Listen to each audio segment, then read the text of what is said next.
ODSP rates in 2026. What the numbers really mean. As of 2026, ODSP continues to use inflation-based indexing for benefit increases. This means rates are adjusted annually based on the Consumer Price Index rather than political promises. The most recent increase, 2.8%, raised the maximum monthly amount for a single person to roughly $1,400 per month, combining basic needs and shelter. While this sounds like progress on paper, the reality is far harsher.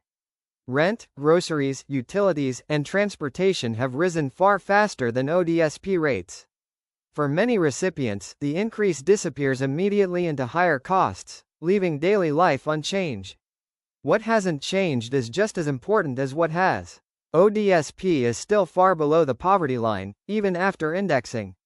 A single adult in Ontario needs thousands more per year just to meet basic living standards. The 2026 update confirms that ODSP is designed to keep people surviving, not thriving. Indexing prevents total collapse, but it does not restore dignity or financial stability. For YouTube audiences, this section works well when paired with real-world budgets showing how fast $1,400 disappears. The takeaway is simple. ODSP increases are real, but they are not enough. The Canada Disability Benefit in ODSP in 2026. One of the biggest developments affecting ODSP recipients in 2026 is the Canada Disability Benefit, CDB. This is a new federal payment intended to reduce deep poverty among working-age adults with disabilities. The benefit is expected to provide up to $200 per month for eligible individuals. The key issue for ODSP recipients is whether this federal money is treated as extra, support, or clawed back dollar for dollar. For 2026, Ontario has signaled that the CDB should not reduce ODSP payments, which is critical. If protected properly, this could mean an actual increase in monthly income for many people on ODSP for the first time in decades. However, eligibility rules, application processes, and timelines remain confusing, and many recipients are still unsure if or when they will receive it. This creates both hope and uncertainty.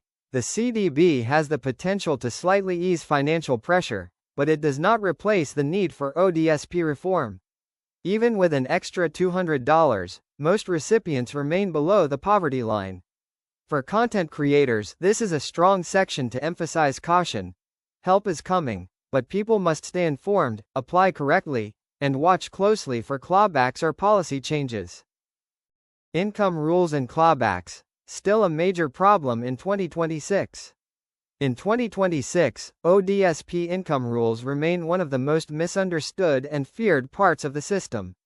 While recipients are allowed to earn some income, clawbacks still apply, and certain types of income are deducted dollar for dollar. Employment earnings have exemptions, but pensions like CPP disability or CPP survivor benefits are often fully deducted from ODSP payments. This means many people receive income on paper that never improves their real financial situation. You might get another benefit, but your ODSP is reduced by the same amount. This creates frustration, confusion, and mistrust. For people trying to improve their situation, the fear of making a mistake or triggering a reduction keeps them stuck. In 2026, no major reform has been introduced to fix this problem. The system still discourages savings, risk-taking, and long-term planning. This section is powerful when framed honestly. ODSP allows work, but it does not reward progress. For YouTube, real examples resonate, showing how $500 earned does not equal $500 kept. Until clawback rules change, financial mobility on ODSP remains limited. Asset limits and savings. What you're still allowed to have. Asset limits are another quiet but critical part of ODSP that remains largely unchanged in 2026. Single recipients are allowed to hold assets up to a specific limit, with higher thresholds for couples.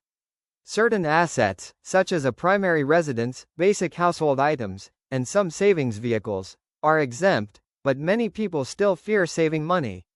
The reality is that ODSP does allow some savings, but the rules are complex and poorly explained. Registered plans like RDSPs are typically exempt, and modest emergency savings are allowed. However, large cash balances or unreported assets can trigger reviews or eligibility issues. This creates a culture of fear around money management. In 2026, there has been no major modernization of these rules. The system still assumes recipients should remain financially fragile. This section is ideal for educating viewers that saving is possible, but only if done carefully and within the rules. Empowering people with clarity, instead of fear, is one of the most valuable services ODSP-focused content can provide. Mental health, dignity and quality of life on ODSP in 2026. Beyond numbers, 2026 highlights a deeper issue: ODSP's impact on mental health and dignity. Financial stress, constant monitoring, and social stigma take a serious toll.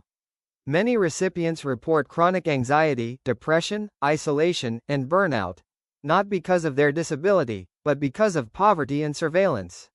Inflation indexing does nothing to address the emotional cost of living under constant financial pressure. ODSP recipients are still forced to justify their existence, report every change, and live with the fear of losing support. This erodes identity and self-worth over time. This section performs exceptionally well on YouTube because it speaks to lived experience. People don't just want updates, they want to feel seen.